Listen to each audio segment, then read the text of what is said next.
La Pascua no se trata de huevitos, la Pascua no se trata de los 12 platos, ni de tu arroz con leche. No, ¿sí? No se trata de nada eso, la Pascua. La Pascua, la palabra Pascua, viene del hebreo Pesaj. Y esta palabra Pesaj significa pasar. ¿Ya? La palabra Pesaj significa pasar. Ir de un lado al otro. Cambiar de lugar. Pasar. ¿Ya? De ahí viene la palabra Pascua. Y bueno, para entender qué significa o cómo viene esto de la Pascua, vamos a irnos muchos años atrás. Siguen la historia. Y vamos a irnos al tiempo donde Israel, el pueblo de Dios, estaba esclavo en las manos de Egipto. Eran esclavos, eran maltratados, no tenían privilegios. Estaban sufriendo y sufriendo. El pueblo de Dios, el pueblo elegido por Dios, estaba de esclavo, estaba sufriendo. Pero como tú sabes la historia, Dios mandó a una persona para que lidere a este pueblo y lo saque de la esclavitud. ¿De quién estoy hablando? De Moisés, ¿sí? Moisés tenía esto de parte de Dios, esta comisión, ¿sí? De ser el líder de este pueblo de Dios, el pueblo de Israel, y poder sacarlos de esta esclavitud y que puedan pasar de esclavos, pasar a libres. De vivir en Egipto, pasar a ser libres, a ir a la tierra prometida, pasar. ¿Te das cuenta? ¿Sí? Lo que estoy diciendo, pasar, cambiar. Pesaj significa pasar. Pascua, Pesaj, pasar. Así que, como tú sabes la historia, y si no la sabes, te animo a que puedas leer, es emocionantísima la historia acerca de esto. El faraón no quería dejarlos ir libres al pueblo de Israel. No quería. Y Dios manda 10 plagas a los egipcios. ¿Sí? La primera plaga, ¿quién se acuerda? Premio. Sangre. ¿Sí? El río, las aguas se convirtieron en sangre. Imagínate que el agua esté en sangre. ¿Cómo tomamos? ¿Cómo tomamos nuestro cafecito? Qué feo, ¿no? ¿Cómo cocinamos? ¿Cómo nos bañamos? Qué terrible. Y esa era la primera plaga. ¿Y sabes qué? El faraón no quiso. La segunda plaga era la plaga de ranas. Por todo lado había ranas. En la casa de los egipcios, en todo lado, en tu cama, en todo lado había ranas. ¡Qué horrible! Pero aún así el faraón no quiso. Luego la tercera plaga fue la plaga de mosquitos. Plaga, no estoy diciendo solo un mosquito que no te deja dormir en la noche, ¿no ves? Y tú estás ahí luchando y ni duermes bien. No, esta era una plaga, ¿sí? Era terrible. Pero aún así el faraón no quiso soltar al pueblo de Israel. Luego la cuarta plaga fue la plaga de moscas. ¿Te das cuenta qué horrible es tener moscas? Qué molestoso y qué feo y desagradable son las moscas. Imagínate, plaga, estamos hablando aquí de una plaga. Por todo lado las moscas. Y aún así el faraón no los dejó libres. La quinta plaga fue la plaga del ganado. El ganado de los egipcios se enfermó y morían. Pero los del pueblo de Dios, los de Israel, ¿no? Estaban re bien. Al pueblo de Israel no les tocaba nada, pero sí a los egipcios les pasaba todo. La plaga número 6, la plaga de úlceras. La piel estaba ahí con úlceras y heridas y ¡ay, qué horrible! Y te escocía y te dolía. Pero aún así el faraón no quiso, seguía con su corazón duro. Luego la plaga número 7 era la plaga del granizo. Unos granizos terribles que había destrozado todo. Y todo eso solo les pasaba al pueblo, a los egipcios, no al pueblo de Dios. Y esos granizos destrozaron Destrozaron muchas cosas, cultivos, casas y todo. Pero aún así, el faraón no quería, seguía. Luego vino la plaga número 8, que era la plaga de langostas. Las langostas, ¿qué hacen? Todo se lo comen, ¿no ves?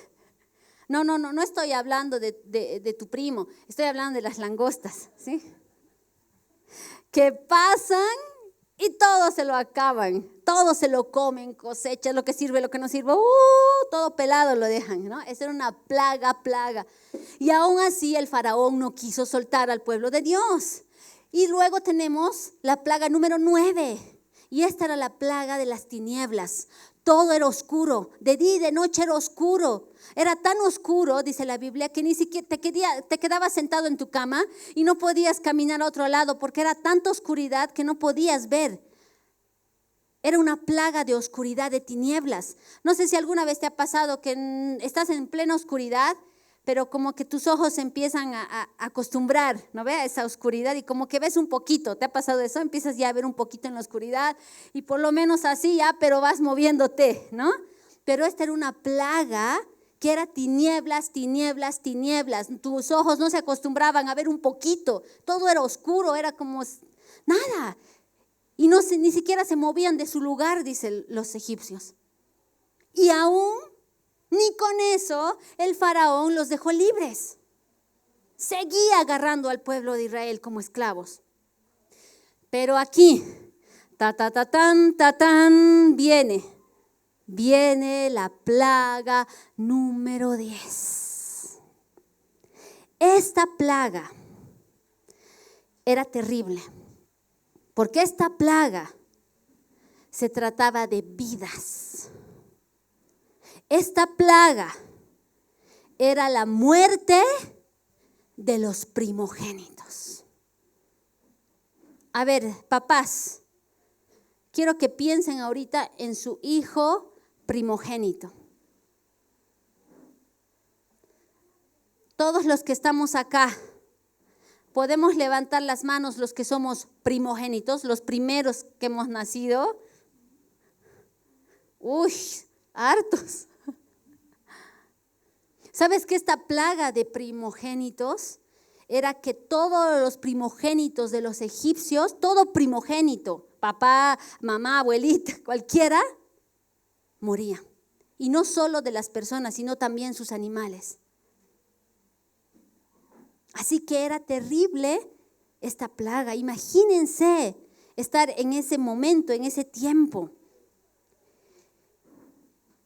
¿Y saben qué es lo que pasa? Antes de que empiece esta plaga, Dios le da una instrucción específica a Moisés para que el pueblo de Israel haga diferentes cosas para que venga esta plaga y que no toque al pueblo de Dios. ¿Quieren saber cuáles eran las instrucciones? Es muy importante cuando hablamos de Pascua, así que tenemos que leerlas, ¿sí? Vamos a abrir nuestras Biblias en Éxodo, el capítulo 12. Yo se los voy a leer en la versión NTV, ¿sí? NTV. Y vamos a ver lo que dice Éxodo, capítulo 12, versículos 21 adelante vamos a leer. Muy bien, dice: luego Moisés mandó llamar a todos los ancianos de Israel. ¿Luego de qué? Luego de que Dios le dio las instrucciones, antes de la plaga. ¿Ya? Dice: Moisés llamó a todos los ancianos de Israel y les dijo: vayan y seleccionen un cordero o un cabrito por cada una de sus familias y maten el animal. ¿Para qué? Señoras y señores, ¿saben qué? Esta ocasión, este momento, es la primera vez que se va a celebrar la Pascua. ¿Qué te parece? Por eso es tan importante poder leerlo. ¿De qué se trataba? Entonces dicen: maten el animal para la Pascua. Verso 22. dejen escurrir la sangre en una vasija. Después tomen un manojo de ramas de hisopo y mójenlo con la sangre.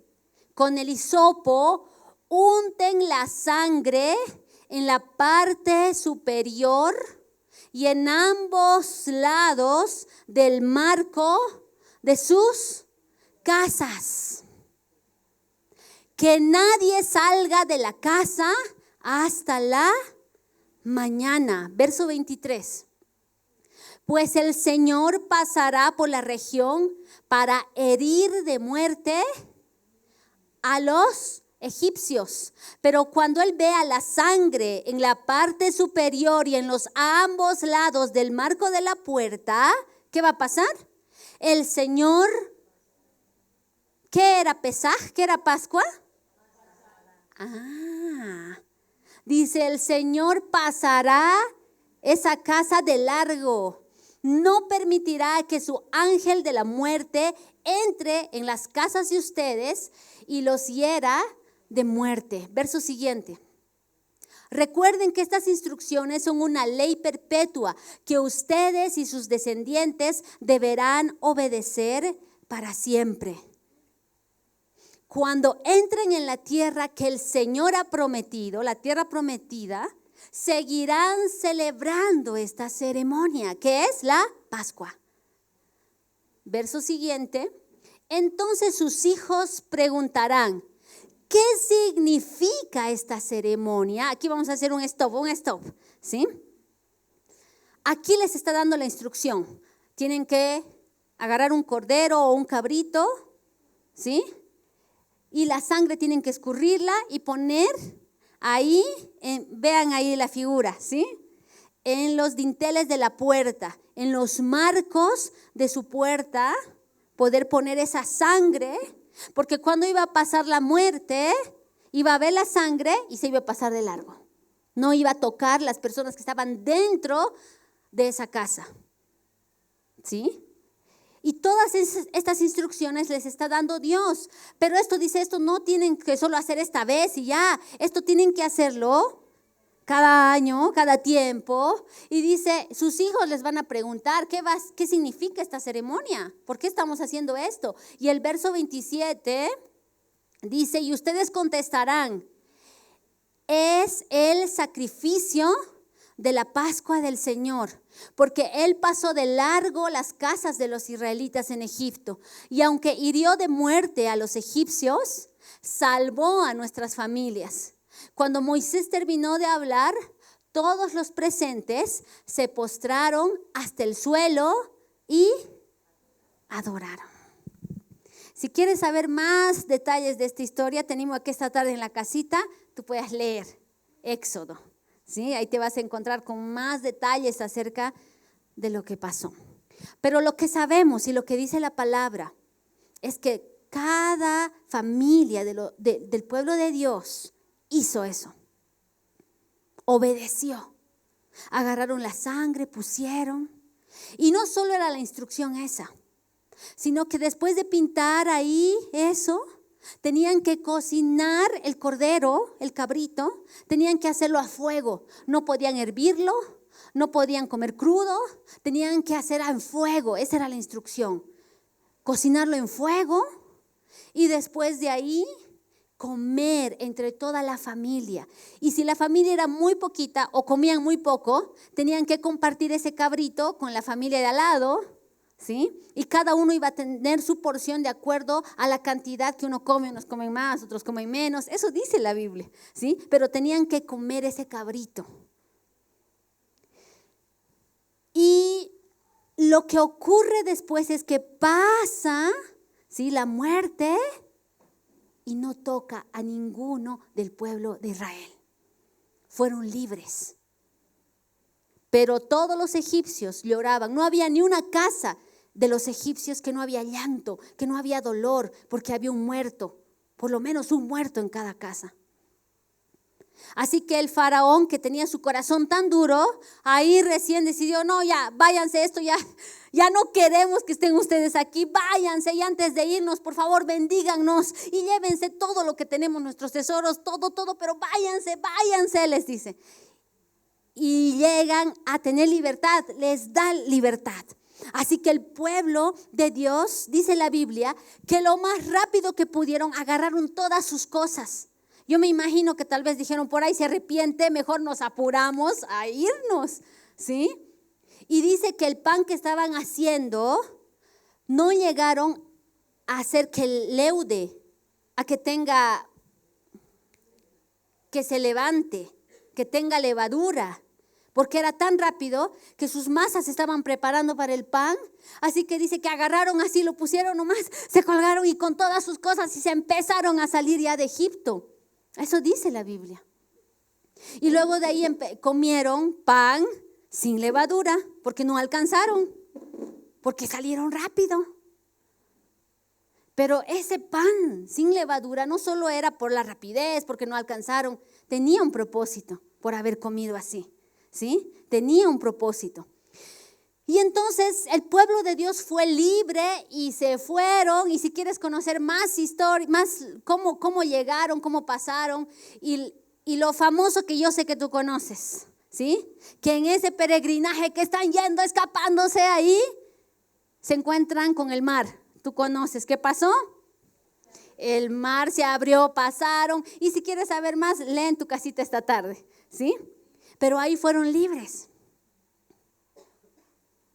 ¿Qué pasó ahí en el pueblo, con el pueblo de Dios? Pasó la Pascua. Pasaron de estar en esclavitud a estar en libertad. Pasaron de estar en Egipto a ir a camino a la tierra prometida, ¿sí? Y además la muerte pasó de largo, no los tocó. Pascua, Pesaj. Y sabes que cada año el pueblo de Dios comenzó a celebrar esta fiesta de Pascua, porque Dios les dijo, tienen que hacer esto, no solo esta vez. Y cuando sus hijos les pregunten, les van a decir, ¿por qué hacemos esto? Porque Dios nos libertó. Nos acordamos de eso. ¿Por qué Dios constituye fiestas? Si empezamos a estudiar el pueblo de Israel, hay muchas fiestas que ellos celebran en el año. ¿Sabes por qué? Para acordarnos, para hacer memoria de lo que Dios es para nosotros. ¿A quién se debe la gloria? ¿De dónde viene lo que tenemos? Y la Pascua era parte de eso. Porque los niños iban a preguntar, y papá, ¿por qué estamos comiendo pan sin levadura? ¿Y por qué estamos haciendo esto cada una vez al año? ¿Por qué? Porque Dios nos rescató, nos libró de la muerte, nos sacó de la esclavitud y nos dio libertad. Memoria. ¿Y no te das cuenta que es algo muy parecido con lo que tenemos acá? ¿Qué dijo Jesús? Hagan esto hagan esto en memoria de mí. El pueblo judío que sigue practicando esto de la Pascua, hay ciertos elementos que hacen cuando celebran esto. Y yo quiero mencionarles porque es muy interesante, ¿sí? Ellos comen pan sin levadura en su fiesta de Pascua. ¿Para qué? Para recordar que las personas salieron tan rápido que no pudieron leudar su pan. Y la levadura significa impureza, significa pecado. Entonces, el pan sin levadura es algo limpio. Luego, ellos comen hierbas amargas cuando celebran la Pascua, recordando la esclavitud que fue amarga y dolorosa en Egipto. ¿A quién le gusta comer hierbas amargas? ¿Sí? Y ellos comen eso, recordando, haciendo memoria de lo que era antes. Luego también comen su cordero. ¿Sí? ¿Y el cordero qué representará? ¿Por qué Dios les dijo que tienen que comer un cordero? Y que tenían que comer de acuerdo a lo que podían. Y les dice, y si sobran, ese rato tienen que quemarlo todo, que no quede nada. Y tenía que ser cocinado a fuego, no hervido nada. ¿Por qué un cordero? Porque el cordero representa a Jesucristo. En Jesucristo tenemos vida. Entonces tenían que comer el cordero. Y luego otra cosa que hacen el pueblo judío es que toman vino en su tiempo de Pascua, en su fiesta de Pascua. Y tienen la costumbre de tomar 4 vasos de vino. ¿Y por qué? Bueno, tienen diferentes significados o tiempos en que se toman estos 4 vasos de vino en la cena de la Pascua. La primera copa de vino significa la santificación. Y cuando uno toma esa primera copa de vino, ¿sí? Es el inicio de la Pascua, de esa ceremonia que hacen en la casa, en la familia. Es el inicio. La segunda copa que toman significa liberación. Y ahí cuando toman la segunda empiezan a leer Éxodo 12, donde cuentan cómo el pueblo, ¿sí?, fue liberado de la esclavitud y cómo escaparon y todo eso empiezan a leer ahí en la reunión familiar. Y los niños escuchan y los ancianos escuchan y todos empiezan a escuchar lo que Dios ha hecho. Luego toman la tercera copa y esta copa significa redención. Y esta copa se toma después de la cena. ¿Sí? Salud. Después de haber cenado. Pero nos queda la cuarta copa. Esta cuarta copa se toma y significa alabanza, ¿sí? Y se toma para finalizar esta ceremonia de Pascua en familia. ¿Sí? Y ahí están las 4 copas. Ahora, ay, Liz, ¿y por qué nos estás contando de la copa? Si a mí no me importa, yo no hago esto, yo no soy judío, no hago esto en mi casa. Un ratito, Jesús era judío. ¿Sí? Por eso les estoy contando, tiene un propósito. ¿Sí? Así que vamos a abrir nuestras Biblias en Mateo, el capítulo 26, el verso 17.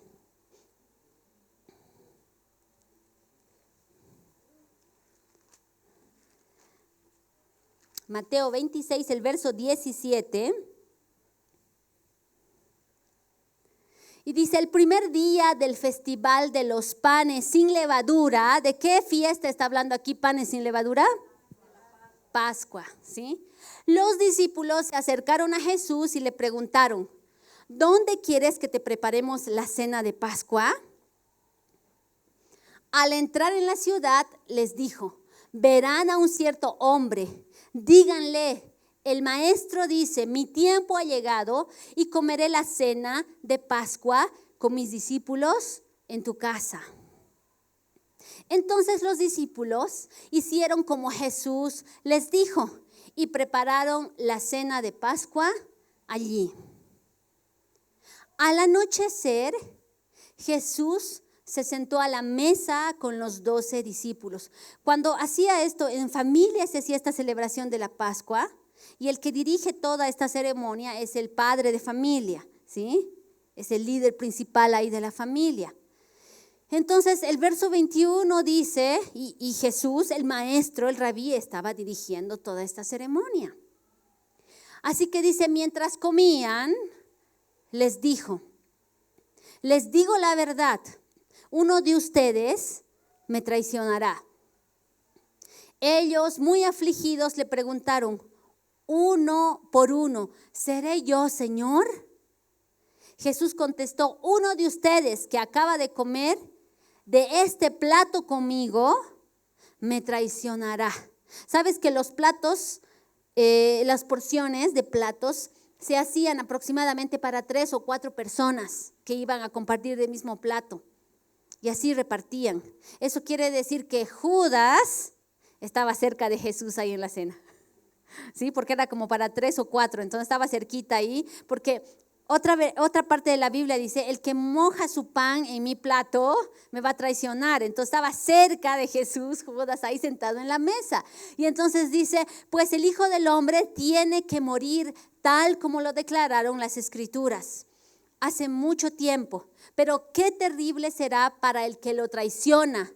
Para ese hombre sería mucho mejor no haber nacido.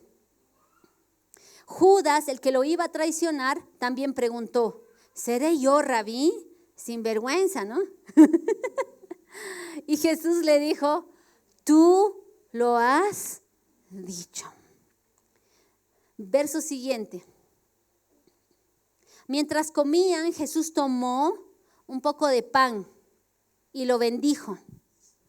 Luego lo partió en trozos. Si te das cuenta, aquí Jesús, ¿por qué cuenta aquí esto Mateo? ¿Por qué ha escrito esto?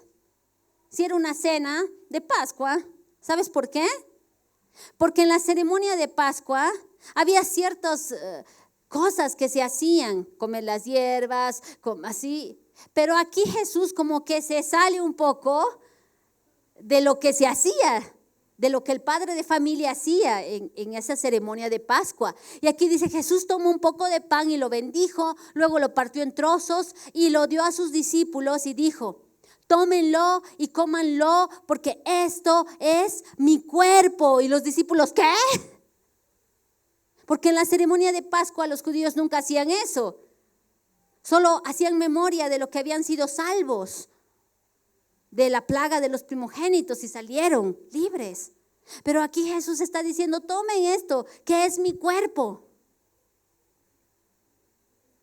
Y luego el verso 27 dice, y tomó en sus manos una copa de vino y dio gracias a Dios por ella. Se la dio a ellos y dijo, cada uno de ustedes beba de la copa. Verso 28. Porque esto es mi sangre, la cual confirma el pacto entre Dios y su pueblo. Igual una cosa que no se hacía en Pascua, él estaba hablando, ¿sí? Esta copa es mi sangre, está diciendo. Muchas cosas que ocurren en el antiguo pacto, en el Antiguo Testamento, señoras y señores, son tipo y sombra de lo que iba a ser Jesucristo. ¿Sí? Y cuando hablamos del día de la Pascua, del primer día que celebraron, ese cordero que fue sacrificado, la sangre puesta en la puerta para protección, comer el cordero para tener vida, para participar de Dios. Eso era tipo y sombra de Jesucristo y de lo que Él iba a hacer el sacrificio de la Pascua, de lo que Él iba a hacer el Cordero de Dios que quita el pecado del mundo. Tipo y sombra, ¿sí? Entonces, aquí nos encontramos en Mateo, el capítulo 26, el verso 29, dice, acuérdense de lo que les digo, no volveré a beber vino. El verso 28, por favor. Dice, porque esto es mi sangre, dice, la cual confirma el pacto entre Dios y su pueblo. Es derramada como sacrificio para perdonar los pecados de muchos, dice, ¿sí? Y entonces aquí está agarrando una copa y les está animando a tomar la copa, ¿sí? Ahora, en la costumbre judía, ¿qué número de copa era esta? ¿Se acuerdan que había una para comenzar la ceremonia? Otra era para empezar a recordar todo lo que había pasado en Éxodo, ¿sí? Éxodo 12. Y la otra era para tomar después de haber cenado. No dice específicamente la Biblia, pero los historiadores piensan que esta copa que tomó Jesús era la después de haber cenado.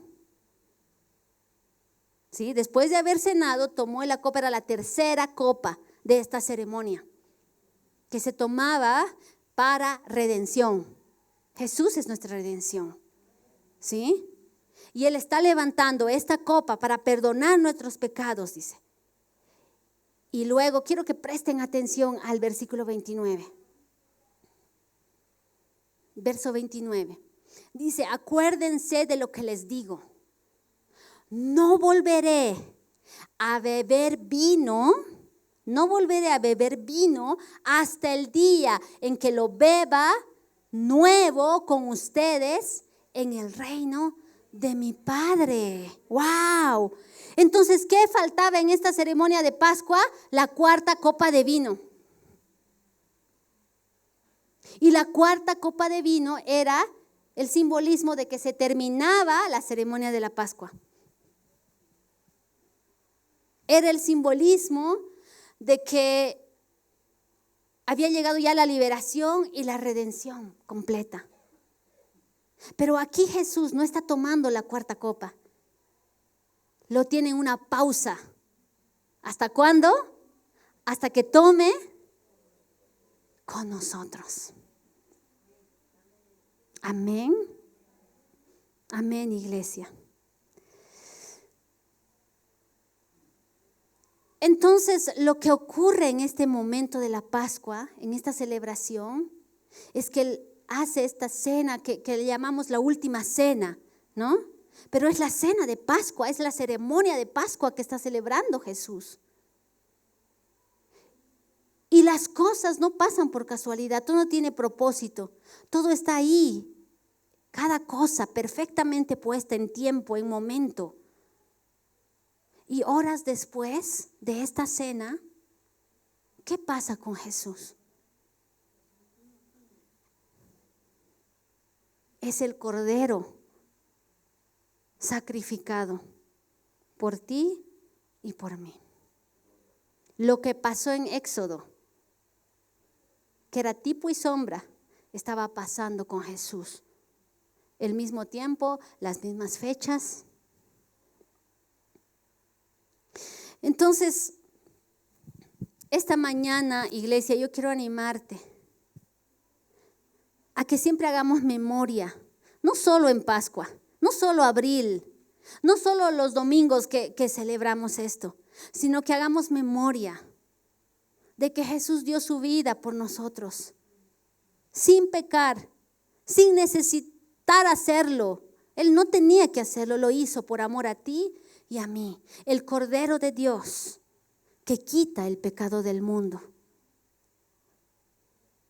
¿Cómo podemos disfrutar de esa salvación? Recibiendo a Jesús, comiendo de Él. Él dice, este pan que están comiendo es mi cuerpo. Come de Jesús, así como ese día, esa noche de la muerte de los primogénitos. En familia ellos estaban ahí comiendo el Cordero. Comían el Cordero, estaban comiendo de la salvación, comiendo de Jesús, comiendo de la vida. ¿Sabes que de lo que te alimentas, así vas a crecer o no crecer, o vas a enfermar o vas a estar saludable? Iglesia, comamos de Jesús. La mesa está servida. Él ya pagó el precio. Él ya pagó todo lo que tú y yo teníamos que pagar. La sangre de Jesús está puesta ahí, en tu corazón, en tu casa, en tu hogar. Y esa es la salvación que Jesús te ofrece. Tómalo. ¿Qué te cuesta? Nada, porque alguien ya lo pagó. No te cuesta nada. Iglesia, yo quiero animarte que cuando pensemos en Pascua, pensemos en el amor de Jesús. Pensemos en que Él pasó nuestra vida de las tinieblas a la luz admirable. Nos pasó, nos cambió de posición. Y si tú todavía no has entregado tu vida a Jesús, yo te animo esta mañana a que lo hagas. O tal vez tienes las dudas y dices, ¿será? Alguna vez he dicho, Jesús, te recibo en mi corazón, pero no estoy seguro. Yo esta mañana te presento esta oportunidad, amado y amada. Jesús es tu Salvador y tu único Salvador. Él dio todo. ¿Por qué no darle toda nuestra vida a Él? Para que Él venga a reinar en nuestro corazón. Para que Él reine en nuestros hogares, en nuestras familias. Y esté ahí la sangre puesta en nuestras puertas. Y cuando venga situaciones difíciles, va a pasar de largo porque estamos protegidos por nuestro Dios. Él es nuestro amparo, Él es nuestra fortaleza, Él es nuestro sanador, Él es nuestro pronto auxilio en medio de la tribulación. Él es el que consuela nuestras lágrimas, Él es el que nos guía, Él es el que nos abraza, Él es el que nos perdona todas nuestras iniquidades. Él es nuestra comida. Comamos. Él es el pan de vida. Él es el único que sacia nuestra sed. Ahí donde estás, cierra tus ojos. Y vamos a ayudar esta mañana a todos los que no han abierto su corazón a Jesús a que lo hagan. Y vamos a repetir todos esta oración para recibir a Jesús en nuestro corazón. Así que repite después de mí. Cierra tus ojos para que nadie te distraiga. Dios en el cielo, hoy reconozco que Jesús murió por mí. Creo en mi corazón que Él se levantó de los muertos. Y te abro mi corazón, Jesús. Jesús, sé mi Señor